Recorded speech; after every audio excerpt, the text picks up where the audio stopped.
अब बात करते हैं डेविएशन, बोल ही नहीं पा रहा है। सीरीज चलते जा रही है, हम पढ़ते जा रहे हैं, सीरीज चलते जा रही है, हम पढ़ते जा रहे हैं। तो ये कौन सी सीरीज चल रही है? इसमें हमने 3 चैप्टर कवर कर लिए हैं। पेज सीरीज है ये, इसमें हमने 3 चैप्टर कवर कर लिए हैं। 3 चैप्टर जो है वो है sexual reproduction in flowering plant, human reproduction और रिप्रोडक्टिव हेल्थ। ये तीनों लेक्चर जो है इसके हमने चैप्टर्स के सारे कवर कर लिए और बहुत अच्छे से ये सीरीज चल रही है। अगर ये तीनों चैप्टर आप देखना चाहते हैं तो यहाँ पे इस बटन पे आप क्लिक कर सकते हैं यहाँ पे जाके। ठीक है, तो चलिए ये वाला चैप्टर स्टार्ट करते हैं। ये जो चैप्टर है बड़ा ही इंटरेस्टिंग, एकदम मस्त मजेदार चैप्टर है। तो चैप्टर में क्या है? जेनेटिक्स। बेसिकली यहाँ से शुरुआत होती है जेनेटिक्स की।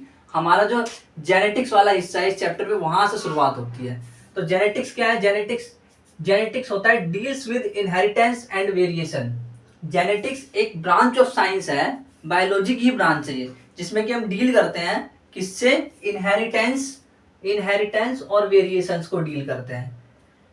It is the basis of heredity. ये हेरिडिटी का बेसिस है। अब हेरिडिटी क्या होता है? हेरिडिटी यानी कि एक कैरेक्टर का दूसरे, मतलब कि एक पेरेंट्स है और पेरेंट्स से प्रोजेनी में कैरेक्टर का जाना हेरिडिटी कहलाता है। तो वो है हेरिडिटी। तो इसका बेसिस है ये भाई, फंडामेंटल है। मतलब किस बेस पे हेरिडिटी होगी, यानी कैरेक्टर अगले प्रोजेनी में कैसे जाएगा, अगले जनरेशन में, उसका बेसिस क्या है? उसका बेसिस इज जेनेटिक्स।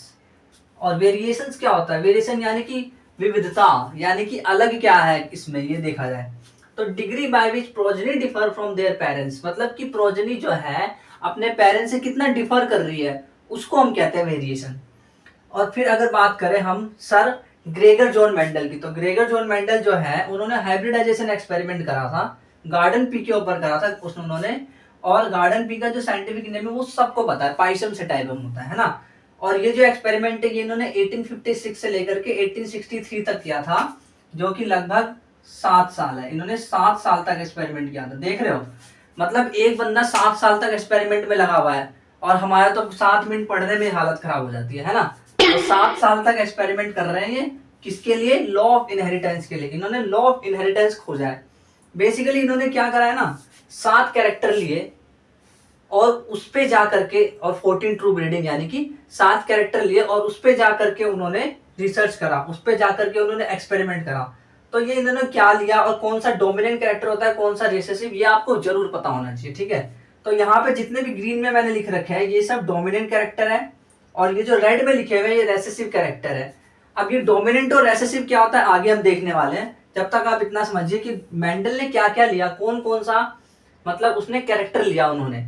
तो स्टेम की हाइट ली। अब स्टेम की हाइट भी 2 तरह के प्लांट्स लिए उन्होंने, एक तो टॉल लिया, एक डॉर्फ लिया। फ्लावर कलर में उन्होंने वॉयलेट कलर का फ्लावर लिया और व्हाइट कलर का फ्लावर लिया। फ्लावर पोजीशन में उन्होंने एक्सियल लिया और टर्मिनल लिया। एक्सियल इन द सेंस कि फ्लावर जो है एक्सिस पे है, टर्मिनल यानी कि नीचे है फ्लावर। और पोड शेप जो है इन्फ्लेटेड और कॉन्स्ट्रिक्टेड लिया। इन्फ्लेटेड यानी फुली हुई, कॉन्स्ट्रिक्टेड यानी चिपकी हुई, इस तरह का पोड लिया। पोड मतलब फली, जो मटर की जो फली होती है इसको खोल के मटर हम निकालते हैं, वो उस फली की पोड, उसको हम पोड कहते हैं। ठीक है, पोड का कलर जो है ग्रीन और येलो होता है। सीड शेप उन्होंने लिया राउंड और रिंकल्ड। सीड कलर उन्होंने लिया येलो और ग्रीन। आपको एक चीज याद रखिए, देखिए आम पक जाता है तो कैसा लगता है? लगभग पीला। तो ऐसे जब सीड भी पक जाता है इसका तो वो होता है लगभग पीला। ठीक है, आपको ये चीज भी याद रखनी है, क्योंकि यहाँ इसमें बड़ा कंफ्यूजन होता है, येलो ग्रीन इस वाले में और इस वाले में बड़ा कंफ्यूजन होता है। तो मैंने सिंपल सी बात कह दी कि अगर सीड जो है पक जाता है तो वो डोमिनेंट हो जाता है, और वो डोमिनेंट कलर का जो सीड है वो येलो होता है। मोनोहाइब्रिड क्रॉस में क्या होता है? मोनोहाइब्रिड यानी कि हमें एक ही कैरेक्टर लेना है, एक ही कैरेक्टर ले करके हमें क्रॉस कराना है, और फिर देखना है कि जीनोटिपिक और फिनोटिपिक रेशियो क्या आता है। Genotypic ratio in the sense कि जीन का क्या रेशियो आता है, और फिनोटिपिक इन द सेंस कि वो फिनोटिपिकली बाहर से दिखता कैसा है, उसका फिजिकल अपीयरेंस कैसा है, जेनेटिकली यानी कि अंदर से कैसा है। ठीक है, तो देखते हैं हमने क्या किया। मोनोहाइब्रिड क्रॉस में हमने टॉल वाला प्लांट लिया और डॉर्फ वाला प्लांट लिया। टॉल वाले प्लांट का जो जीनोटाइप है हमने अज्यूम किया कि कैपिटल टी है, जबकि डॉर्फ वाले का जो है वो स्मॉल टी है। अगर हमने इन दोनों को क्रॉस किया तो हमें फर्स्ट जनरेशन में, फीलियल 1 जनरेशन, फर्स्ट जनरेशन में हमें मिलेगा सारे के सारे टॉल प्लांट्स मिलेंगे। कैसे मिलेंगे? सारे के सारे टॉल मिलने वाले हैं। फिर हम क्या करते हैं कि उसी टॉल प्लांट्स को ले लेते हैं और उन दोनों टॉल प्लांट्स को हम सेल्फिंग करते हैं, क्योंकि सारे टॉल प्लांट्स हैं तो हम क्या करेंगे, कोई 2 टॉल प्लांट्स ले लेंगे और उसमें सेल्फिंग करेंगे। जब हम सेल्फिंग करते हैं तो यहाँ पे हमने सेल्फिंग करी, सेल्फिंग करते टाइम क्या होता है, ये गैमिट बनाएगा तो ये कैपिटल टी बनाएगा और ये स्मॉल टी अलग कर देगा, ये कैपिटल टी और स्मॉल टी ये भी सेम अलग कर देगा। फिर हम क्या करते हैं, इन दोनों गैमिट्स को यहाँ पे और इन दोनों को यहाँ पे लिखते हैं और फिर एक स्क्वायर बनाते हैं। स्क्वायर ये जो बना है, इस स्क्वायर को हम बोलते हैं पुनेट स्क्वायर। तो इसमें जीनोटिपिक रेशियो क्या आता है, जीन देखिए, ध्यान से देखिए, जीन 3 तरह के हैं, capital T capital T, capital T small T, small T small T. तो कैपिटल टी वाले कितने हैं, एक ही है। कैपिटल टी स्मॉल टी वाले कितने हैं, 2 है ये रे। और स्मॉल टी वाले कितने हैं, एक ही है, सिंगल। तो इसीलिए जो मोनोहाइब्रिड क्रॉस है उसका जीनोटिपिक रेशियो 1:2:1 आता है। ठीक है, बात करते हैं फिनोटिपिक रेशियो की। तो फिनोटिपिक रेशियो जो है उसमें हमें देखना होता है कि बाहर से वो कैसा दिख रहा है। तो एक चीज देखिए, जो कैपिटल टी है वो डोमिनेंट कैरेक्टर है, डोमिनेंट इन द सेंस कि अगर वो अकेला भी है तो वो काफी है। ठीक है, तो वो अकेला काफी है, यानी कि इन द सेंस कि यहाँ पे अगर ये है तो ये भी टॉल है, ये अकेला काफी है तब भी ये टॉल है, ये अकेला काफी है तब भी टॉल है। तो 3 टॉल है, यहाँ पे 3 टॉल है टोटल। तो 3 टॉल लिखा हमने यहाँ पे, जबकि डॉर्फ एक ही है। डॉर्फ जो है, डॉर्फ वाली कैरेक्टर जो है वो रेसेसिव कैरेक्टर है। तो फिनोटिपिक रेशियो 3:1 होता है टॉल और डॉर्फ का, जबकि जीनोटिपिक रेशियो 1:2:1 होता है। ये चीज आपको याद रखनी है। जब भी दोनों की दोनों एलील सेम हो, एलील क्या होता है, किसी भी जो जीन पे एक पर्टिकुलर कॉन्ट्रास्टिंग ट्रेट के लिए पाया जाता है कैरेक्टर और उसका ऑपोजिट भी पाया जाता है, उसे कहते हैं। तो कैपिटल टी का एलील क्या है, उल्टा स्मॉल टी है। तो जो अगर एक सिंगल जीन है और उसका अल्टरनेट फॉर्म एग्जिस्ट करता है तो उसको हम एलील्स कहते हैं।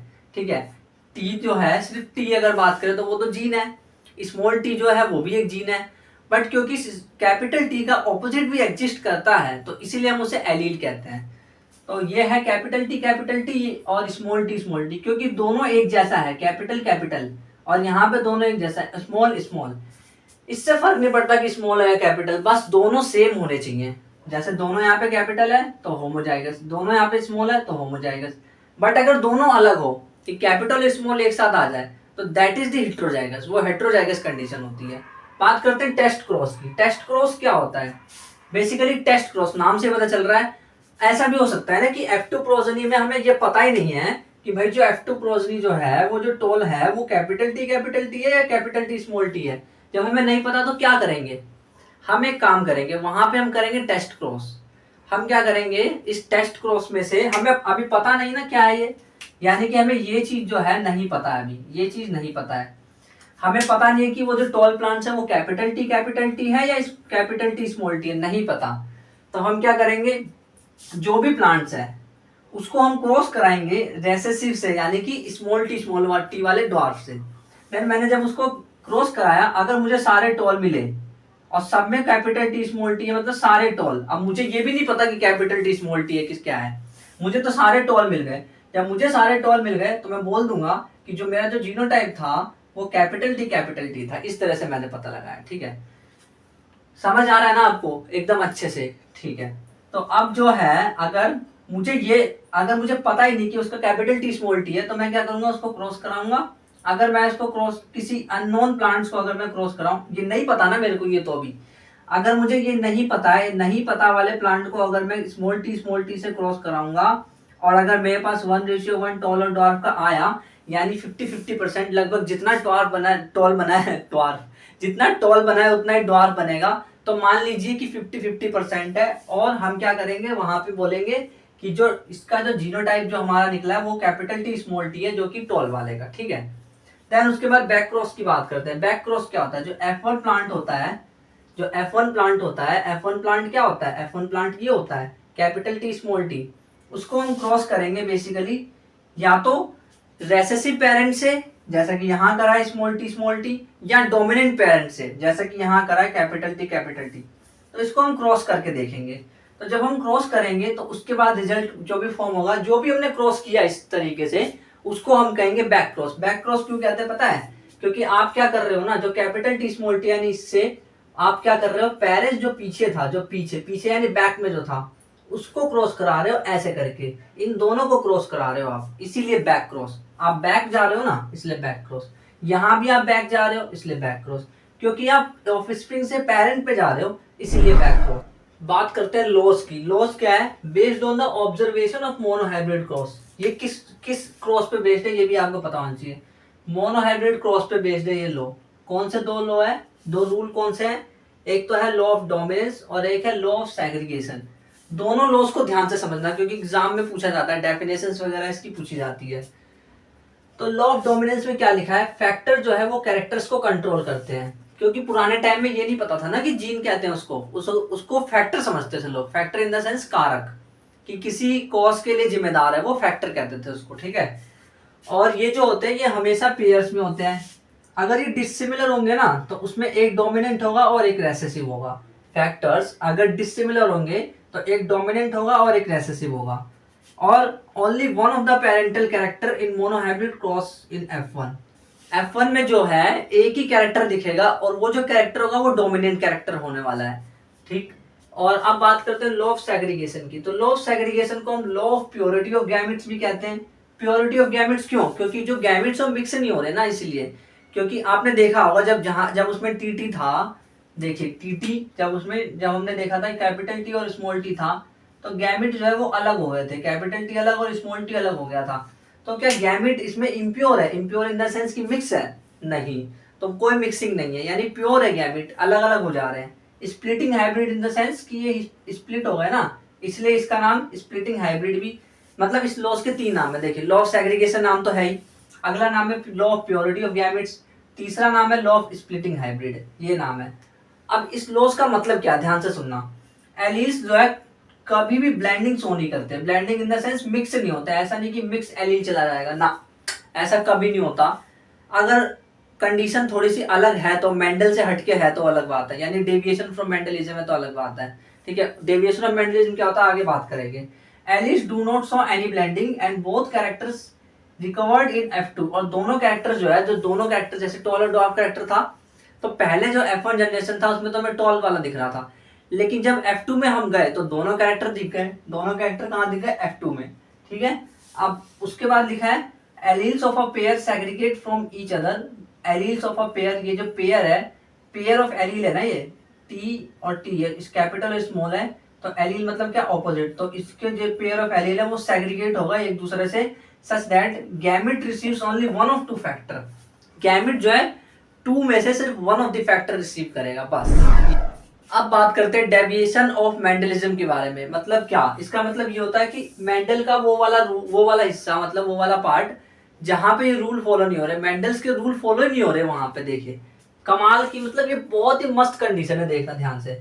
Incomplete dominance. इनकम्प्लीट डोमिनेंस क्या? इसका एग्जांपल पहले तो याद रखिए कि डॉग फ्लावर में होता है, यानी स्नैपड्रैगन में और एंटीडाइनम स्पीसीज में होता है।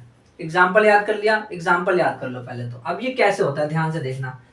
पेरेंट में क्या होता है? पेरेंट में अगर रेड वाला होता है, रेड फ्लावर होता है, तो कैपिटल आर से दर्शाएंगे उसको हम। और अगर व्हाइट होता है तो उसको स्मॉल आर से दर्शाएंगे, ठीक है, स्मॉल आर। देन उसको जब हम क्रॉस करते हैं तो हमें सारे के सारे जो F1 जनरेशन में मिलते हैं वो सारे पिंक मिलते हैं। अरे पिंक क्यों मिल रहे हैं? यहाँ पे तो रेड मिलने चाहिए था ना, क्यों? रेड इज डोमिनेंट, ऐसा ही लग रहा है ना आपको, बट ऐसा नहीं हुआ। ये जो है रेड और व्हाइट का इंटरमीडिएट कैरेक्टर, इनकम्प्लीट डोमिनेंट में क्या होता है? इंटरमीडिएट कैरेक्टर क्या होता है? ध्यान से सुनना, इंटरमीडिएट कैरेक्टर। इनकम्प्लीट डोमिनेंट में इंटरमीडिएट, ये आपको याद करना जरूरी है। इनकम्प्लीट डोमिनेंस में क्या होता है? इंटरमीडिएट कैरेक्टर्स होते हैं इसमें बेसिकली। तो इंटरमीडिएट कैरेक्टर आया यानी फ्लावर इज पिंक हुआ, ठीक है। अब हम क्या करेंगे? इसकी सेल्फिंग करेंगे, यानी दो पिंक फ्लावर को हम क्रॉस कराएंगे और फिर पुनेट स्क्वायर बनाएंगे। और जब हम देखेंगे तो हमें पता चलेगा कि इसमें GR यानी जीनोटिपिक रेशियो जो है वो F2 जनरेशन में आया है। कैपिटल R 1 है, कैपिटल R स्मॉल r 2 है, स्मॉल r 1 है ना। अगर फिनोटिपिक रेशियो देखेंगे तो रेड 1 है, पिंक 2 है, व्हाइट 1 है। अरे ये क्या हो रहा है? जो जीनोटिपिक रेशियो वही फिनोटिपिक रेशियो भी आ रहा है, ये क्या है? अच्छा, तो ये कंडीशन जो है इस तरह से सवाल एग्जाम में पूछा जा सकता है कि ऐसा कौन सा क्रॉस है जिसमें जीनोटिपिक रेशियो और फिनोटिपिक रेशियो सेम आता है? तो उसका आंसर क्या होगा? Incomplete dominance. और अगर ये भी बोल दिया कि क्रॉस भी करके दिखाओ, तो करके दिखा देंगे, क्या प्रॉब्लम है। अब सवाल ये उठता है हमारे माइंड में कि ऐसा क्यों हो रहा है, कि इनकम्प्लीट डोमिनेंस क्यों पाया जाता है, इसका कोई एक्सप्लेनेशन भी है क्या? अरे हाँ है एक्सप्लेनेशन, टेंशन मत लो। तो एक्सप्लेनेशन को एनसीईआरटी में एग्जाम्पल के थ्रू समझाया गया। उन्होंने बोला कि आप मान लो एक जीन है, वो जीन जो एक एंजाइम को प्रोड्यूस करता है, तो उसके पास दो ऑप्शन है। एक ऑप्शन तो यह है कि वो अनमोडिफाइड रहे, अनमोडिफाइड इन द सेंस कि मॉडिफाई नहीं करा, यानी उसके कोई चेंजेस ही नहीं आए, नॉर्मल जैसा था एज इट इज वैसा ही है, जैसा वो वाइल्ड एलील में आया था। वाइल्ड एलील मतलब जैसा कि वो नेचुरली आया था वैसा ही है, कोई चेंजेस नहीं आया। तो वो नॉर्मल एलील है, तो वो नॉर्मल एंजाइम को प्रोड्यूस करेगा, सिंपल, क्योंकि नॉर्मल है इसीलिए। और ये जो है, ये जो अनमोडिफाइड एलील होता है, ये बेसिकली ज्यादा डोमिनेंट एलील होते हैं, और ये फिनोटाइप सिर्फ इसी पे डिपेंड करता है। तो ये सवाल भी पूछा गया एग्जाम में कि फिनोटाइप किस पे डिपेंड करता है, तो डोमिनेंट वाले पे, और डोमिनेंट वाला क्या है, नॉर्मल यानी अनमोडिफाइड एलील। अब अगला है मॉडिफाइड एलील, कि मॉडिफाइड एलील ऐसा भी तो हो सकता है कि वो जो एलील है वो मॉडिफाइड हो जाए, मॉडिफाइड इन द सेंस कि उसका जीन ही थोड़ा सा चेंज हो जाए, किसी भी तरीके से हो सकता है, थ्रू म्यूटेशन, उसे म्यूटेशन कहते हैं जिस तरह से जीन चेंज होता है, ठीक है। तो इसमें एक तो ऐसा हो सकता है, मान लीजिए कि म्यूटेशन हुआ, तो म्यूटेशन होने के बाद क्या हुआ, या तो हो सकता है कि उसमें कोई ऐसा म्यूटेशन हुआ कि कोई चेंजेस म्यूटेशन मतलब जीन में चेंज, कोई ऐसा कोई चेंजेस ही नहीं आया उसमें, तो वो नॉर्मल या फिर लेस इफिशिएंट एंजाइम को प्रोड्यूस कर सकता है। या ऐसा हो सकता है कि ऐसा एंजाइम प्रोड्यूस करे कि जो फंक्शनल ही ना हो, मतलब मान लीजिए एक एंजाइम है, वो जो हमारे जो बाल है उसका कलर ब्लैक करता है, लेकिन वो एंजाइम नॉन फंक्शनल है, यानी प्रोड्यूस ही नहीं हुआ है, तो ठीक है। अच्छा, और नॉन फंक्शनल हो सकता है, या ऐसा भी हो सकता है कि एंजाइम हो ही ना प्रोड्यूस, ऐसा भी हो सकता है, ये सारी कंडीशन बनती है। तो एक्चुअल में जहां पे पिंक वाली कंडीशन थी, हमें पता है क्या हुआ है, वहां पे देखिए व्हाइट तो फुल्ली हुआ है, फुल्ली व्हाइट के जो एंजाइम में व्हाइट कलर, जो एंजाइम जो व्हाइट कलर को बनाते हैं वो तो आए, लेकिन जो रेड को बनाते हैं वो कम आए, यानी कि वो आए लेकिन लेस इफिशिएंट तरीके से आए हैं वो, ऐसा नहीं कि फुल्ली तरीके से आए हैं। तो इसीलिए देखिए रेड कम है, व्हाइट फुल है, रेड कम व्हाइट फुल, तो हो गया ना लगभग पिंक। इस बात करते हैं कोडोमिनेंस की। ये कोडोमिनेंस क्या होता है भाई? कोडोमिनेंस होता है कि हमें ना दोनों कैरेक्टर दिख जाएंगे इस बार, यानी कि डोमिनेंट भी दिखेगा और रेसेसिव भी दिखेगा, यानी कि या फिर हम ये बोले सिंपल से कि दो डोमिनेंट कैरेक्टर्स दिखेंगे। रेसेसिव डोमिनेंट तो हम बोल ही नहीं सकते, क्यों नहीं बोल सकते, क्योंकि दोनों ही एक्सप्रेस हो गए ना, इसीलिए नहीं बोल सकते।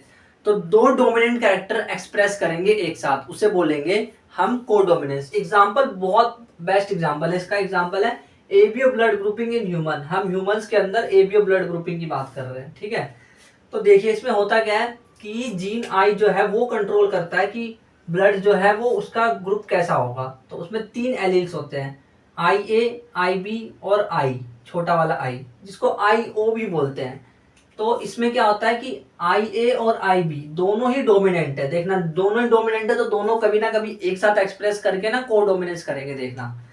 तो इसमें क्या होता है, अगर मान लो आई ए अगर स्मॉल आई के साथ अगर जीन्स के साथ आता है, हमेशा पेयर में आता है, ये बात हमें पता है, गैमिट के अंदर उसमें क्या कहते हैं फैक्टर में, गैमिट उसमें। तो ए जो है कैपिट वो ए बन जाता है, ए ब्लड ग्रुप। और अगर आई ए आई है, दोनों ही डोमिनेंट है, ए तो भी ए ब्लड ग्रुप बनेगा। इसमें भी डोमिनेंट क्या है, आई बी, जबकि ये तो रेसेसिव है, तो बी ब्लड ग्रुप बनेगा। इसमें दोनों में डोमिनेंट है तो बी ब्लड ग्रुप बनेगा।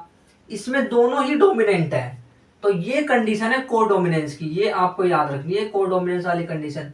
ए भी आ गया है और बी भी आ गया, दोनों ही आ गया ना, तो इस कंडीशंस को कहते हैं कोडोमिनेंस। और इसका जो ब्लड ग्रुप है वो ए बी होता है। और अगर दोनों ही छोटे वाले आई आ जाए तो ओ ब्लड ग्रुप होगा वहां पे। अब ध्यान से देखना यहाँ पे कितने जीनोटाइप है, 1 2 3 4 5 6 जीनोटाइप पॉसिबल है। तो 6 जीनोटाइप पॉसिबल है इसमें, जबकि फिनोटाइप सिर्फ 4 है। देखिए एक, क्योंकि ए है ना दोनों, इसलिए तो एक ही, 1 2 3 4 फिनोटाइप पॉसिबल है। तो ये भी आपको याद रखना कि 6 जीनोटाइप और 4 फिनोटाइप पॉसिबल है। देन उसके बाद एक और चीज आप देखिए, ये जो ब्लड ग्रुप है ना, एबीओ ब्लड ग्रुपिंग हमारा ह्यूमन का, ये मल्टीपल एलिज्म का एग्जांपल भी है। मल्टीपल एलिज्म क्या होता है? अब मल्टीपल एलिज्म होता है बेसिकली कि दो से ज्यादा एलील जब पाए जाते हैं, एक ही फॉर्म, एक ही जीन है, उसके दो से ज्यादा अल्टरनेट फॉर्म पाए जाते हैं। देखिए ना, जीन आई है, उसके दो से ज्यादा अल्टरनेट फॉर्म यानी 3 पाए जा रहे हैं। तो इसीलिए हम उस वाली कंडीशंस को हम कहते हैं मल्टीपल एलिलिज्म। अब सवाल उठता है स्टार्च सिंथेसिस कैसे होता है पी के अंदर, ये भी आगे दिया हुआ है टॉपिक एनसीईआरटी में। तो वो 2 जीन पे डिपेंड करता है, कैपिटल बी और small B. Capital basically B gene ही होता है, उसका अल्टरनेट फॉर्म है बी, कैपिटल बी का अल्टरनेट फॉर्म है स्मॉल बी, ठीक है।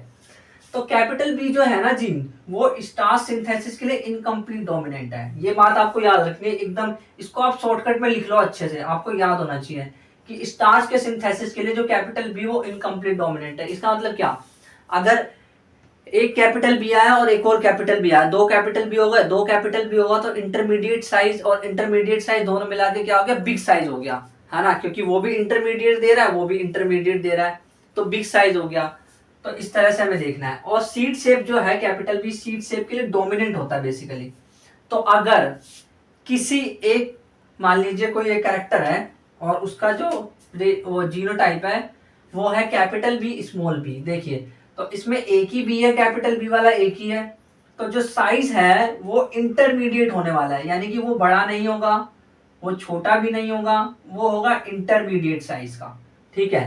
हाँ, राउंड तो होगा ही, राउंड तो होना ही पड़ेगा। राउंड क्यों होगा, क्योंकि जो कैपिटल बी जीन है वो डोमिनेंट है ना भाई सीड शेप के लिए, इसीलिए वो राउंड होगा। हाइब्रिड क्रॉस की, डायहाइब्रिड क्रॉस क्या होता है, डायहाइब्रिड क्रॉस में हम दो पेयर ऑफ एलील्स लेने वाले हैं, यानी कि हम दो कैरेक्टर लेंगे बेसिकली। तो हम क्या करते हैं, एक राउंड लेंगे और राउंड को ऑपोजिट रिंकल लेंगे, और एक येलो लेंगे और उसका ऑपोजिट ग्रीन लेंगे। ये दोनों कैरेक्टर एक साथ ले लिए। दो कैरेक्टर कौन से लिए, सीड शेप और सीड कलर। तो दो कैरेक्टर यानी डाई कैरेक्टर यानी डाई हाइब्रिड क्रॉस है ये, ठीक है। तो पेरेंटल जनरेशन में क्या होता है, हम लेते हैं डोमिनेंट और रेसेसिव। तो राउंड येलो लिया, कैपिटल आर और कैपिटल वाई लिया। रिंकल्ड में स्मॉल आर स्मॉल वाई लिया, ठीक है। फिर उसके हमने गैमिट बनाया। अब गैमिट में क्या होता है, बेसिकली जिसका डबल होता है उसका हाफ हो जाता है।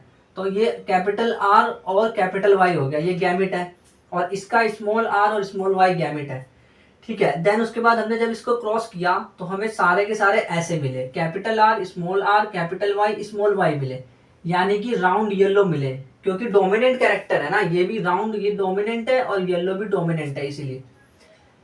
देन उसके बाद हमने क्या किया, इनके गैमिट्स बनाए। तो इसके जो है चार तरह के गैमिट बने, capital R capital R small R capital Y small Y, ये चार तरह के गैमिट बने।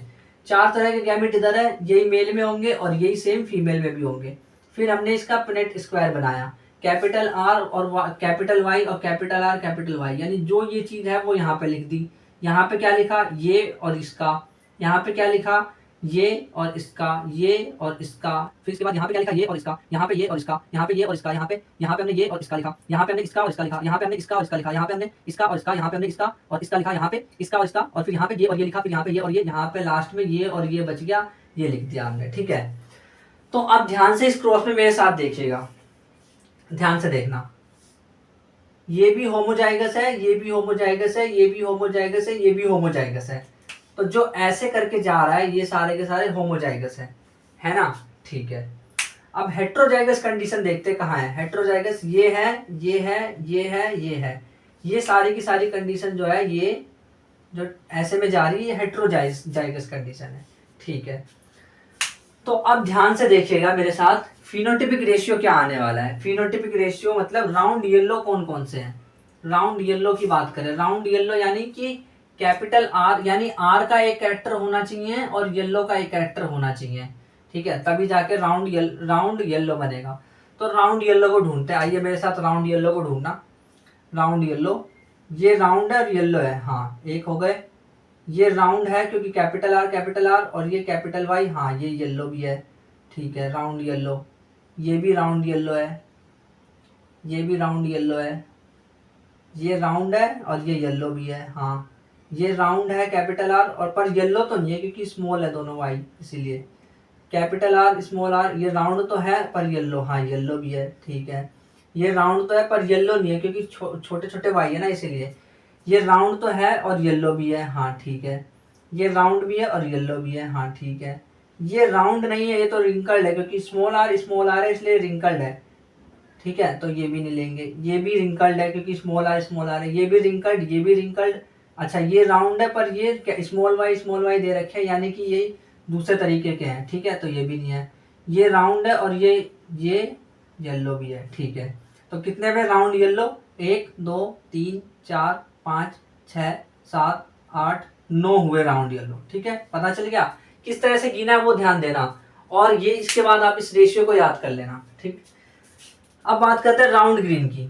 तो राउंड ग्रीन के लिए क्या हमें देखना है, हमें राउंड ग्रीन के लिए हमें स्मॉल वाई देखना है कहाँ कहाँ है। तो स्मॉल वाई ढूंढते हैं। स्मॉल वाई एक यहाँ है, स्मॉल वाई, ठीक है, एक ये है और स्मॉल वाई वाला ये है। बट ध्यान से देखना ये राउंड नहीं है, ठीक है, राउंड भी होना चाहिए और ग्रीन भी होना चाहिए, और ये भी नहीं है क्योंकि ये सब रिंकल्ड है। ये राउंड है और ग्रीन भी है ना। तो एक ये आंसर हो गया, राउंड भी है ग्रीन भी है। और भी ढूंढते हैं, चलिए, और यहाँ से शुरू करते हैं कि होना चाहिए ये राउंड है और येलो भी है।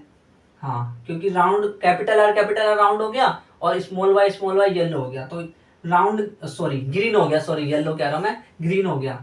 तो स्मॉल वाई जो है ग्रीन हो गया। तो 1 2 3, तो 3 राउंड ग्रीन है। अब बात करते हैं रिंकल्ड येलो की। रिंकल्ड येलो मतलब क्या, मतलब कि स्मॉल आर होना चाहिए, रिंकल्ड के लिए स्मॉल आर होना चाहिए, और वाई के लिए यानी कि येलो के लिए तो कैपिटल वाई स्मॉल वाई भी हो सकता है या फिर कैपिटल आर। मतलब हमें क्या ढूंढना है बेसिकली, ये चीज ढूंढनी है हमें, ये कैप स्मॉल आर तो होना चाहिए तभी तो रिंकल्ड होगा। तो स्मॉल आर वाले कितने हैं, 1 2 3, और बाकी किसी में नहीं है। तो ये तीनों है।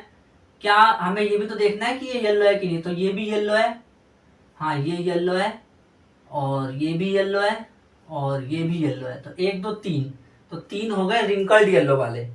अब देखिए लास्ट वाला जो बचा है वो है रिंकल्ड ग्रीन। ये रिंकल्ड भी और ग्रीन भी है, और ऐसा सिर्फ एक ही है wrinkled green.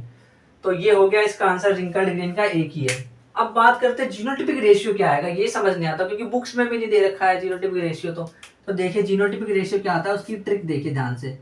Capital R capital R capital R capital R capital R capital R, ये आप लिख दीजिए 3 बार। फिर capital R small R capital R small R capital R small R, ये भी लिख दीजिए 3 बार। फिर small R small R small R small R small R small R, ये भी लिख दीजिए 3 बार।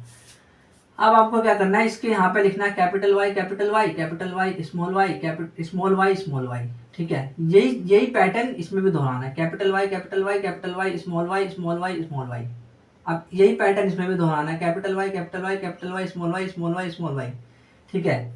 और आपको ये अब ध्यान रखना है, यहाँ पे आपको लिखना है 1 2 1 2 4 2 1 2 1 1 2 1 1 2 1 2 4 2 1 2 1, और ये पैटर्न तो याद रखना ही है आपको, ठीक है। अब इसी से ना एक लॉज निकल के आया है, मेंडल का एक लॉ यहाँ से निकल के आया है, law of independent assortment. Law of independent assortment में क्या होता है, व्हेन 2 पेयर्स ऑफ ट्रेड, जब 2 पेयर ऑफ ट्रेड लिए जाते हैं जैसे कि इसमें लिया गया है। तो एक चीज याद रखना, जो इंडिपेंडेंट असॉर्टमेंट का लॉ है वो डाई हाइब्रिड क्रॉस में से आता है। मोनो हाइब्रिड क्रॉस में से क्या आया था, लॉ ऑफ डोमिनेंस और लॉ ऑफ सेग्रीगेशन। जबकि लॉ ऑफ इंडिपेंडेंट असॉर्टमेंट जो है वो डाई हाइब्रिड क्रॉस से आया है, क्योंकि इसमें क्या होता है 2 पेयर ऑफ ट्रेड के लिए ना ये, इसी तो कंबाइंड इन अ हाइब्रिड में जब ऐसा हो तो सेग्रीगेशन ऑफ एक पेयर ऑफ कैरेक्टर का सेग्रीगेशन दूसरे पे डिपेंड नहीं करता। इसका मतलब ये है कि जरूरी नहीं है कि राउंड हमेशा येलो के साथ रहेगा भाई, कि राउंड जो है येलो के साथ ही जिंदगी बितानी है पूरी ना। राउंड जो है ग्रीन के साथ भी तो जा सकता है, जैसे कि हुआ भी है, देखिए राउंड ग्रीन ये रहा हो रखा है।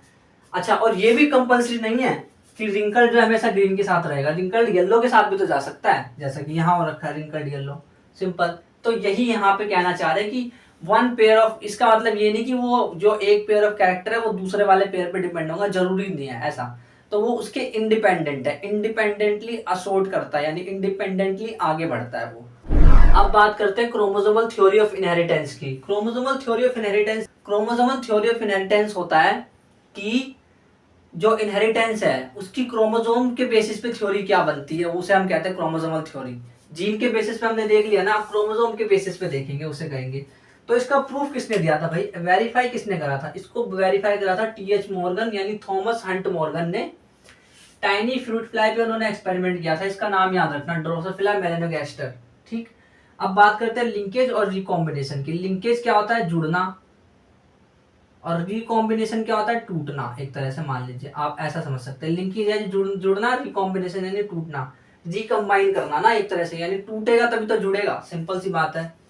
तो मॉर्गन ने हाइब्रिडाइज करा येलो बॉडी व्हाइट आइड फीमेल को येलो बॉडीड, मान लीजिए किसी की बॉडी येलो है, एक तरह से येलो कलर की है, तो रेड है पर येलो, मान लीजिए येलो बॉडी है और वाइट आइड फीमेल है, उसको क्रॉस किया किससे, आइड, आंखें बहुत लाल है, एकदम लाल लाल आंखें हैं, लाल आंखें एकदम शैतान जैसी, ठीक है। तो रेड आइड और जो ब्राउन बॉडी है उसकी बात करी जा रही है, उसको क्रॉस किया गया। तो two genes did not segregate independently. वहां पे क्या हो रहा था, क्या कहते हैं उसमें जो डायहाइब्रिड क्रॉस था उसमें क्या हो रहा था, डायहाइब्रिड क्रॉस में जो है उसमें इंडिपेंडेंटली एक दूसरे को जीन जो है वो सेग्रीगेट कर रहा था, बट यहाँ पे ऐसा हुआ ही नहीं।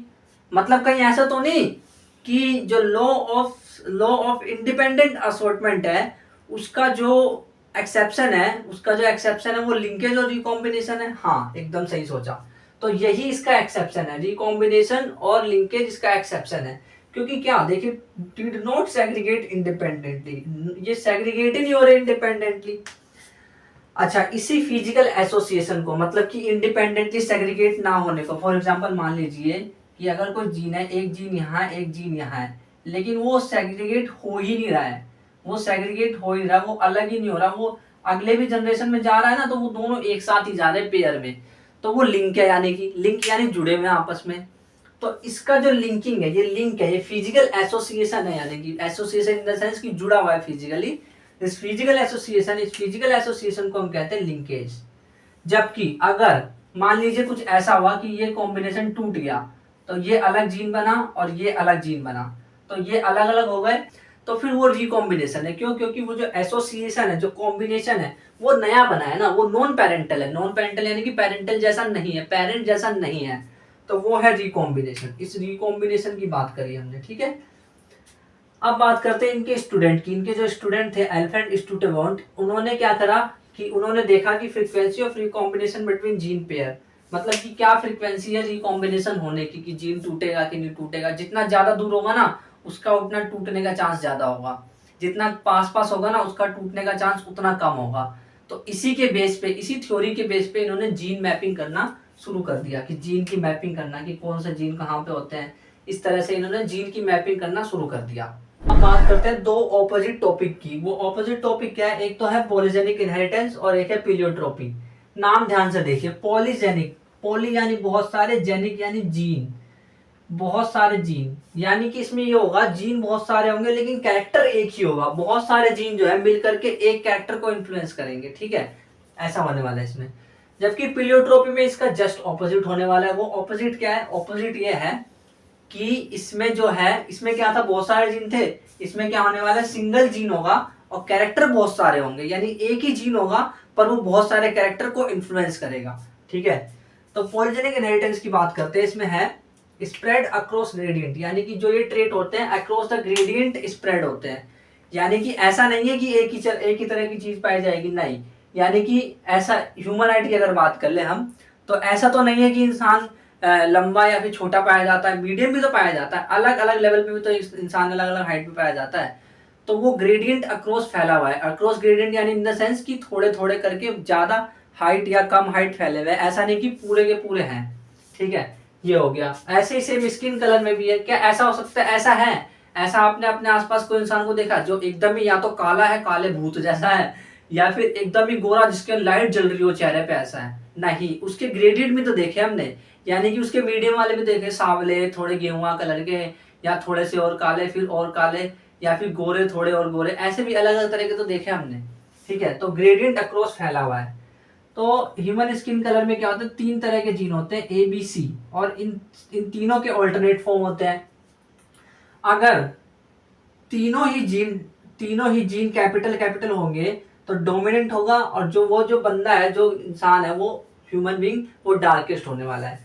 लेकिन अगर तीनों ही स्मॉल है तो वो जो बंदा है वो रेसेसिव में लाइटेस्ट होने वाला है, ठीक है।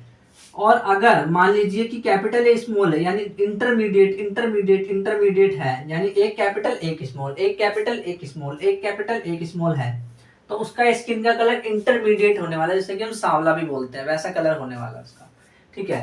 बात करें पीलियोट्रोपी की, तो पीलियोट्रोपी में क्या होता है, सिंगल जीन होता है जैसे कि मैंने बताया, और उसमें मल्टीपल फिनोटाइप को वो कंट्रोल कर लेता है। ऐसे जीन को ना हम पीलियोट्रोपिक जीन कहते हैं, ऐसे जीन को हम प्लियोट्रोपिक जीन कहते हैं। मोस्ट ऑफ द केसेस में क्या होता है, effect of a gene on metabolic pathway which contribute toward different phenotype, यानी कि एक जीन है, मान लीजिए वो एक पर्टिकुलर एंजाइम बना रहा है और वो जो एंजाइम जो बन रहा है वो सभी एक्सप्रेशन को एक्टिवेट कर रहा है। तो अगर क्या हो कि वो जीन बने ही ना, अगर वो जीन नहीं बना तो क्या एंजाइम बनेगा, और एंजाइम नहीं बनेगा तो बाकी के फंक्शंस कहाँ से होंगे, फिर बाकी की चीजें कहाँ से होगी, नहीं हो पाएगी। तो उस एक जीन ने कई सारे कैरेक्टर को कंट्रोल कर रखा है, इसका मतलब यही है। तो single gene control many characters, उसे कहते हैं, क्या कहते हैं उसे, प्लियोट्रोपी, है ना। एग्जाम्पल क्या है इसका, एग्जाम्पल है फिनाइल कीटोनूरिया। फिनाइल कीटोनूरिया में क्या होता है, म्यूटेशन हो जाता है एक जीन में जिसकी वजह से ना फिनाइल एलेनिन हाइड्रोक्सिलेज नहीं बन पाता है, और जब वो नहीं बन पाता है ना तो क्या होता है, इफेक्ट इसका बहुत सारे इफेक्ट हो जाते हैं। देखिए फिनोटिपिक एक्सप्रेशन कितने सारे हैं, जीन एक ही था, पीएच को सिंथेसिस करने वाला जीन था, वो नहीं बन रहा, उसकी वजह से बहुत सारे जो फिनोटिपिक एक्सप्रेशन है वो नहीं हो रहे। जैसे मेंटल रिटार्डेशन हो गया, अब उसको हेयर कलर का रिडक्शन हो गया, यानी कि अब उसके हेयर अब नो मोर ब्लैक, ब्लैक ही नहीं रहे उसके हेयर, अब थोड़े से मतलब सफेद टाइप के, भूरे टाइप के हो चुके हैं। स्किन का जो पिगमेंटेशन है वो भी रिड्यूस हो चुका है, वो भी जा चुका है, यानी कि जो कलर है स्किन का चेंज हो रखा है। अब इसको फटाफट रिवाइज कर लेते हैं। पॉलीजेनिक इनहेरिटेंस क्या होता है, polygenic inheritance spread across a gradient trait control by 3 और मोर जीन, और इस जीन को हम कहते हैं पॉलीजेनिक इनहेरिटेंस, पॉलीजेनिक जीन होते हैं ये। इसका एग्जांपल है ह्यूमन हाइट और human skin colour. ABC 3 gene होते हैं, और अगर capital A, capital B, capital A, capital A, capital B, capital B, capital C होगा तो ये डोमिनेंट होगा, डार्केस्ट बंदा होगा। और अगर small A, small A, small B, small B, small C होगा तो रेसेसिव होगा, और बंदा जो है लाइटेस्ट होने वाला है। जबकि अगर capital A, small A, capital B, small B, capital C, small C होगा तो इंटरमीडिएट स्किन कलर, बंदा सांवला होने वाला है। प्लियोट्रोपी में क्या होता है, सिंगल जीन होता है, वो मल्टीपल फिनोटाइप को एग्जिबिट करता है, उससे मल्टीपल फिनोटाइप कंट्रोल होते हैं, उसे कहते हैं pleiotropic gene. Most of the cases में क्या होता है, effect of a gene on metabolic pathway पे होता है और कंट्रीब्यूट होता है डिफरेंट फिनोटाइप पे, ठीक है। और फिर उसके बाद एग्जांपल है उसका phenyl ketonuria, mutation in gene causes making of enzyme phenyl alanine hydroxylase जो है वो नहीं बन पाता है, उसकी वजह से क्या होता है, इफेक्ट क्या आते हैं, mental retardation, hair reduction, colour, skin pigmentation reduce हो जाता है। सेक्स डिटर्मिनेशन जो होता है वो 4 तरह का होता है, 4 टाइप्स का होता है।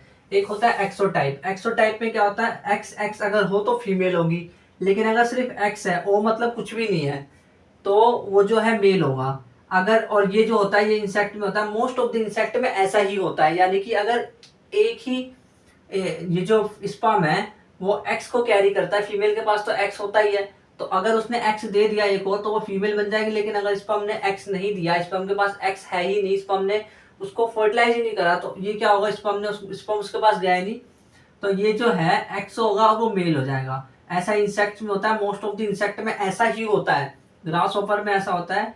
और इसको मेल हिट्रोगैमेटी कहते हैं। मेल हिट्रोगैमेटी यानी कि मेल जो है वो हिट्रोगैमस है। हिट्रोगैमस मतलब क्या, हेट्रोजाइगस है, यानी कि अलग अलग है, उसमें अलग अलग कंडीशन है, एक्स और ओ दोनों अलग है ना, इसीलिए हिट्रोगैमेटी बोल रहे हैं। मेल में ऐसा है इसलिए मेल हिट्रोगैमेटी बोल रहे हैं, ठीक है। अगला है एक्स वाई टाइप।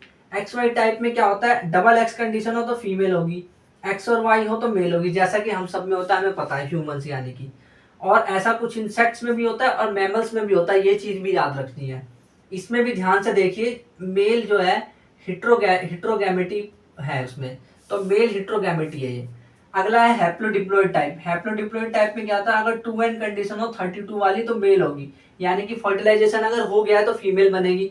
लेकिन अगर नहीं हुआ है तो वो कंडीशन जो है n=16 वाली होगी और वो मेल होगा, और ऐसा हनी बी में होता है ज्यादातर, ठीक है। अगला है ZW टाइप। ZW टाइप में क्या होता है कि, एक बात बताइए, अगर एक्स एक्स दोनों हम में सेम होता है तो फीमेल होती है, बट अगर दोनों ही सेम होता है, अगर मेल दोनों ही मतलब दोनों ही सेम होता है तो वो होगा बर्ड्स के अंदर ऐसा, तो जेड जेड दोनों सेम है, मेल में ऐसा होता है।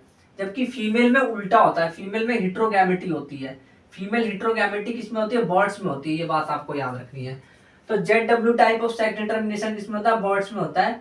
और जेड और डब्ल्यू दो तरह के गैमेट प्रोड्यूस हो रहे हैं, इसका मतलब चिड़िया जो है, चिड़िया या फिर बर्ड्स जो भी हम बोले, उसमें अपने से उल्टा होता है, हमसे उल्टा होता है, उसमें हमसे उल्टा उनमें होता है, अपनों से उल्टा होता है, एक तरह से चिड़ियाओं में या बर्ड्स में कह सकते हैं हम इस तरह से, कि अपने से उल्टा इन द सेंस कि उनमें फीमेल हिट्रोगैमेटी होती है जबकि हमें तो मेल हिट्रोगैमेटी होती है, तो इसे कहते हैं अपने से उल्टा होना। सेक्स डिटर्मिनेशन को फटाफट रिवाइज कर लेते हैं। एक्सोटाइप, एक्सोटाइप में क्या होता है, एक्स एक्स हो तो फीमेल, एक्स हो तो मेल। ये इंसेक्ट में ज्यादातर में होता है, ग्रास होपर में, और मेल हेट्रोगैमेटी होता है। ये एक्स वाई टाइप होता है, उसमें एक्स एक्स फीमेल होती है, एक्स वाई मेल होता है। कुछ इंसेक्ट्स में और मैमल्स में और ह्यूमंस में ऐसा होता है। ये भी मेल हेट्रोगैमेटी में आता है। अगला है हैप्लोडिप्लॉइड टाइप। हैप्लोडिप्लॉइड टाइप में क्या होता है, 2n बराबर 32 हो तो फीमेल, और अगर n बराबर 16 यानी कि डिप्लॉइड वाली कंडीशन ना होके, डिप्लॉइड वाली हो तो फीमेल और हैप्लॉइड वाली हो तो मेल, n बराबर 16 मेल। और ये हनी बी में ऐसा होता है। जेड डब्ल्यू टाइप किसमें होता है, अगर जेड और डब्ल्यू दोनों फीमेल तो वो फीमेल में होता है, और जेड जेड जो है वो मेल में होता है। और जो बर्ड्स है वो उसका एग्जाम्पल है फीमेल हेट्रोगैमेटी। यानी कि एक बात बताइए, जो हम कहते हैं कि ये फीमेल जो है प्रोड्यूस कर रही है, जो हमारे मतलब हमारे ह्यूमंस में क्या होता है कि अगर लड़का या लड़की हुआ है तो हम कहते हैं कि फीमेल्स ने ऐसा करा है ना, ऐसा कहते हैं ना हम, जबकि ऐसा नहीं है। बट अगर यही बात आप बर्ड्स के अंदर बोलो, यानी कि मुर्गों के अंदर, चिड़ियाओं के अंदर, इन सब के अंदर अगर आप ये बात बोलो तो एकदम सच है। यानी कि मुर्गा जिम्मेदार है, मुर्गा जिम्मेदार नहीं यानी कि मुर्गी जिम्मेदार है कि मुर्गा होगा या मुर्गी। क्या बोला मैंने, मुर्गी जिम्मेदार है, मुर्गा होगा या मुर्गी, इस तरह से हम कह सकते हैं। पेडिग्री एनालिसिस की, पेडिग्री एनालिसिस क्या होता है, बेसिकली ना इससे हम ना जेनेटिक डिसऑर्डर पता लगाते हैं एज अ फ्लो चार्ट के रूप में, ठीक है, इस तरह से।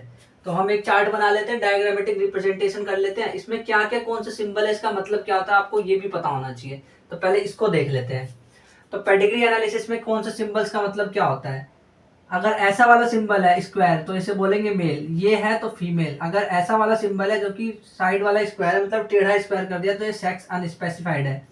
अगर ये सारे को ब्लैक कलर कर दिया, कोई से भी कलर से कर दिया, तो ये अफेक्टेड ऑफस्प्रिंग, यानी कि इसको डिसीज हो रखी है। लेकिन अगर ये जो मेल है और ये फीमेल है, इसके बीच में एक लाइन खींच दी तो इसका मतलब इसके बीच में मेटिंग करी गई है। लेकिन अगर डबल लाइन खींच दी इन दोनों के बीच में तो मेटिंग करी गई रिलेटिव्स के बीच में, रिश्तेदारों के बीच में मेटिंग करी गई है। और अगर ऐसे ये मेल है और ये फीमेल है, और अगर ये नीचे जो ये चाइल्ड दिख रहे हैं तो पेरेंट्स ऊपर है और चाइल्ड नीचे होते हैं, ये पता होना चाहिए। और ये जो है इसमें पेरेंट्स ऊपर है जबकि जो चाइल्ड है वो मेल वाला वो अफेक्टेड है। और अगर ऐसे करके 5 और स्क्वायर टेढ़ा हो तो इसे बोलेंगे 5 अनअफेक्टेड ऑफस्प्रिंग। और ये जो दो चार्ट दे रखे हैं ये आपको ऑटोसोमल डोमिनेंट डिसीज के और ऑटोसोमल रिसेसिव डिसीज यानी सिकल सेल एनीमिया और मायोटोनिक डिस्ट्रोफी, इन दोनों के आपको याद रखने हैं ये। अब ये कैसे याद रखेंगे, देखिए मैं आपको एक तरीका बता दे रहा हूँ। जितने भी जो डोमिनेंट डिसीज होते हैं ना, डोमिनेंट डिसीज होते हैं वो लगभग सारे, ज्यादातर सारे में वो एक्सप्रेस होते हैं। क्यों, क्योंकि वो डोमिनेंट है।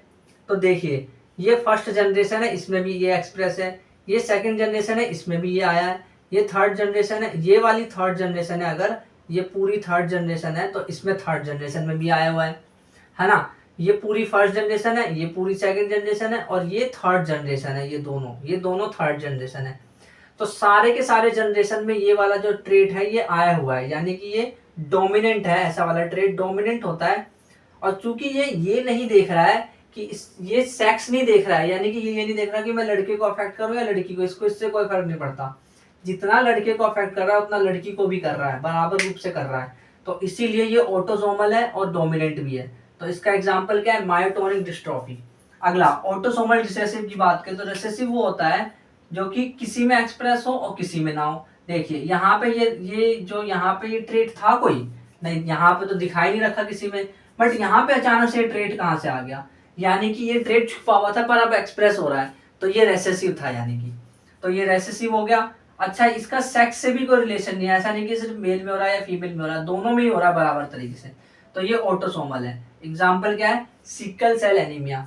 तो ये आपको याद रखने हैं। बात करते हैं जेनेटिक डिसऑर्डर्स की। जेनेटिक डिसऑर्डर जो होते हैं वो दो तरह के होते हैं, या तो मेंडेलियन डिसऑर्डर हो या तो क्रोमोसोमल डिसऑर्डर हो। मेंडेलियन डिसऑर्डर कौन कौन से होते हैं, कलर ब्लाइंडनेस। कलर ब्लाइंडनेस में क्या होता है, सेक्स लिंक्ड रिसेसिव डिसीज होता है बेसिकली, यानी कि ये सेक्स क्रोमोसोम से रिलेटेड तो है, यानी कि एक्स क्रोमोसोम पे इसके जीन होते हैं, बेसिकली एक्स क्रोमोसोम पे होते हैं, तो ये रेसेसिव है। अगर रेसेसिव कंडीशन होगी तभी होगा, और ज्यादातर ये ऐसा होता है ना कि मेल में होता है। और इस डिसीज में होता क्या है कि जो पर्सन है ना, पर्सन जो है वो रेड और ग्रीन के बीच में डिफ्रेंशिएट नहीं कर पाता है, ये बात है उसमें, ठीक है। तो अब इसका एग्जाम्पल क्या है, अगर आप जानते हैं जो ये बुक के फाउंडर है मुद्दासिर खान, उनको कलर ब्लाइंड हो रखा है, और उन्होंने ये बात खुद बताई है संदीप महेश्वरी के शो में आकर के कि उन्हें कलर ब्लाइंड हो रखा है, और वो डिस्क्रिमिनेट नहीं कर पाते इन सब चीज़ों में, ठीक है, तो इसका एग्जाम्पल वो है हीमोफीलिया। हीमोफीलिया क्या होता है? सेक्स लिंक्ड रिसेसिव डिसीज है। इसके भी जो क्रोमोसोम है वो सेक्स क्रोमोसोम पे है, मतलब इसके जो जीन है वो भी सेक्स क्रोमोसोम पे ही है। इसके जीन सेक्स क्रोमोसोम पे और ये भी रेसेसिव है। क्वीन विक्टोरिया में पहली बार देखा गया था। ब्लड जो है उसमें कोगुलेट नहीं हो पाता। मान लो अगर किसी का ब्लड, मतलब मान लीजिए अगर चोट लग गई कहीं पे, किसी कट लग गया, तो ब्लड जो है बहता रहेगा। और अगर मान लीजिए कभी अगर किसी बंदे का एक्सीडेंट हो गया है कि हेलमेट पहन के नहीं गया, और मान लीजिए एक्सीडेंट हो गया, तो बहुत सारा ब्लड अगर बह गया है, कुछ हो गया, अगर कोई दिक्कत हो गई एक्सीडेंट के दौरान, अगर ज्यादा ब्लीडिंग हो गई है, तो क्या होने वाला है? वहां पे ब्लड निकलता रहेगा, वो कोगुलेट भी नहीं होगा, वो निकलता रहेगा और पर्सन की डेथ भी हो सकती है, यहाँ तक कि इसमें हीमोफीलिया में। ठीक है। सिकल सेल एनीमिया क्या होता है? सिकल सेल एनीमिया में एक डिसीज जो ऑटोसोमल रेसेसिव डिसीज है, यानी सेक्स क्रोमोसोम से कोई रिलेशन नहीं है इसका, और ये रेसेसिव डिसीज है। और इसमें क्या होता है? ग्लूटामिक एसिड जो है वैलिन में कन्वर्ट हो जाता है। बस इतने से चेंजेस के कारण, बस इतने से चेंजेस की वजह से क्या होता है कि जो आरबीसी जो गोल थी, जो ऑक्सीजन को रख सकती थी अपने ऊपर, लेकिन अब वो नहीं रख सकती है, क्योंकि अब वो सिक्कल शेप की हो जाती है। ये सिक्कल शेप है, सिक्कल शेप की हो जाती है। और ये है फिनाइल कीटोनूरिया। फिनाइल कीटोनूरिया को हम पहले देख चुके हैं कि फिनाइल एलानिन हाइड्रोक्सिलेज नहीं बन पाता है, तो उसकी वजह से अलग अलग सिम्टम्स आ रहे होते हैं, ये हमें पता है। थैलेसीमिया में क्या होता है? जो बीटा ग्लोबिन चेन बन रहा होता है ना, या अल्फा या बीटा, जो भी चेन बन रहा होता है आरबीसी के अंदर, जो चेन बन रहा होता है अल्फा या बीटा, उसमें क्या होता है? वो क्वांटिटी उसकी कम रह जाती है थैलेसीमिया में। अब बात करते हैं क्रोमोसोमल डिसऑर्डर की। क्रोमोसोमल डिसऑर्डर में 3 आते हैं: Down syndrome, Klinefelter syndrome, Turner syndrome. Down syndrome में क्या होता है? जो 21st नंबर पे जो क्रोमोसोम होता है हमारे अंदर, आपको पता है कि हमारे अंदर 23 पेयर ऑफ क्रोमोसोम है, तो 21st पेयर पे जो, और 21st पे जो क्रोमोसोम होता है, 21st पेयर जो होता है वो पेयर होना चाहिए बेसिकली, यानी 2 होने चाहिए, बट उसमें 3 हो जाता है, यानी कि कॉपी हो जाती है उसकी, तो उसे कहते हैं ट्राइसोमी। ट्राइसोमी हो जाती है, उसे डाउन सिंड्रोम कहते हैं। इसके सिम्टम क्या है? शॉर्ट स्टैचर होता है, फैरो टंग होती है, ब्रॉड पाम होता है, और कॉन्जेनिटल हार्ट डिसीज वगैरह, और पार्शियल माउथ ओपन वगैरह, ऐसे बहुत सारे एक्सेट्रा, ये सारे फीचर डाउन सिंड्रोम वाले बच्चे में हो सकते हैं। जब वो बड़ा हो जाएगा तब भी वो ऐसा ही दिखेगा। क्लिनफेल्टर सिंड्रोम क्या होता है? इसमें हमें पता है कि जब एक्स और वाई कंडीशन होगी तो मेल होगा, बट अगर एक और एक्स आ जाए, यानी जो ओवम है उसमें एक्स अलग ही नहीं हुआ है, तो हम क्या, तो उसमें क्या होने वाली कंडीशन जो होने वाली है वो एक्स एक्स वाई जो कंडीशन है वो क्लाइनफेल्टर सिंड्रोम की, मतलब मेल तो है पर थोड़ी सी फीमेल की फीचर भी है, यानी कि गायनोकोमेस्टिया है उसको, यानी कि उसके जो ब्रेस्ट है वो दिख रहे हैं, गायनोकोमेस्टिया है। और वो जो बंदा है वो स्टेराइल होता है, और उसमें फेमाइन कैरेक्टर भी आ जाते हैं। Famine character in the sense कि फीमेल के कैरेक्टर भी आ जाते हैं। टर्नर सिंड्रोम की अगर हम बात करें तो टर्नर सिंड्रोम क्या होता है? एक्सओ, यानी कि बेसिकली क्या होता है, जो फीमेल होती है उसमें 2 एक्स होते हैं, बट यहाँ पे एक ही एक्स होगा। अगर एक ही एक्स होगा तो वो टर्नर सिंड्रोम होगा, यानी फीमेल तो है बट वो पूरी तरह से फीमेल नहीं, इन द सेंस कि उसकी ओवरी जो है वो रूडिमेंट्री है, और उसमें सेकेंडरी सेक्सुअल कैरेक्टर जो है वो कम है। तो एक बार फटाफट जेनेटिक डिसऑर्डर को रिवाइज कर लेते हैं। मेंडेलियन डिसऑर्डर में क्या आता है? Colour blindness. Colour blindness sex related recessive disease है। ये रेड और ग्रीन कलर में डिफरेंशिएट करना बहुत मुश्किल हो जाता है, मेल में ज्यादा होता है फीमेल से। हीमोफीलिया, दूसरा haemophilia sex linked recessive disease है, क्वीन बैक्टीरिया में ऐसा हुआ था। ब्लड नोट, इसमें कोगुलेट नहीं होता। सिकल सेल एनीमिया जो है ऑटोसोमल रिसेसिव डिसीज है, ग्लूटामिक एसिड वैलिन में कन्वर्ट हो जाता है। जो आरबीसी जो सर्कल शेप पे थी अब सिकल शेप में हो चुकी है। फिनाइल कीटोनूरिया, और नंबर 5 पे थैलेसीमिया, इसमें क्वांटिटी ऑफ अल्फा या बीटा ग्लोबिन चेन जो है वो डिक्रीज हो जाते हैं। क्रोमोसोमल डिसऑर्डर, क्रोमोसोमल डिसऑर्डर में डाउन सिंड्रोम। डाउन सिंड्रोम में क्या होता है? 21st क्रोमोसोम की ट्राइसोमी हो जाती है। शॉर्ट स्टैचर, फैरो टंग, ब्रॉड पाम, और ओपन, पार्शली ओपन माउथ, ये सब इसके कैरेक्टर होते हैं, एक्सेट्रा बहुत सारे इसके फीचर्स होते हैं। क्लाइनफेल्टर सिंड्रोम क्या होता है? एक्स एक्स वाई कंडीशन होते हैं, गायनोकोमेस्टिया हो जाता है, स्टेराइल और फेमाइन कैरेक्टर आ जाता है, मतलब होता मेल है पर वो उसमें फीमेल के कैरेक्टर आ जाते हैं। Turner syndrome, Turner syndrome XO condition होती है जिसमें कि रूडिमेंट्री ओवरी और lack of secondary sexual character होता है। तो आपको ये सीरीज कैसी लग रही है आपको कमेंट में जरूर बताना है। बार बार मैं आपसे ये सवाल पूछता हूँ, पता है क्यों? क्योंकि मैं आपके लिए ये चाहता हूँ कि आप इस टाइम पे, एग्जाम के टाइम पे पढ़ सको, इसीलिए। तो आपको कमेंट में जरूर बताना है कि आपको ये सीरीज कैसी लग रही है। Thank you very much.